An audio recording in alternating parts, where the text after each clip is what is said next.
একটি ঘন বনে একটি সিংহ বাস করত। তিনি জঙ্গলের রাজা ছিলেন এবং সমস্ত প্রাণী তাকে ভয় পেত। একদিন সিংহ বনের মাঝখানে একটি বড় গাছের নিচে বিশ্রামের কথা ভাবল। সিংহ যখন বিশ্রামের জন্য শুয়ে পড়ল, তখন সে একটি গাছের ডালে একটি ছোট পাখি দেখতে পেল। পাখিটি খুব খুশি হয়ে গান গাইছিল। সিংহ রেগে গিয়ে পাখিটিকে বলল, তুমি এত খুশি কেন? তুমি কি জানো না আমি জঙ্গলের রাজা এবং আমি কাউকে খেতে পারি?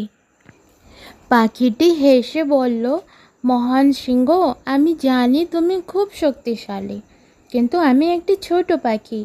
আমার সুখ আমার ছোট হৃদয়ে বাস করে।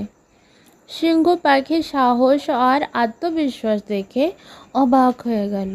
সে ভাবল, একটা ছোট পাখির এত সাহস কোথায়? পাখিটিকে বললেন, তোমার সুখ আর সাহসের রহস্য কি? সিংহ বুঝতে পেরেছিল যে প্রকৃত সুখ এবং তৃপ্তি ভেতরের থেকে আসে, বাইরের থেকে নয়।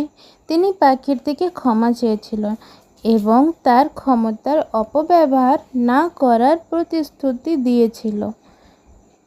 সেদিনের পর সিংহ আর পাখি ভালো বন্ধু হয়ে গেল। সিংহ বনের সকল প্রাণীর সঙ্গে ভালো ব্যবহার করত এবং সবাই একসাথে খুব মস্তি আর খুশি খুশি থাকতে লাগলো।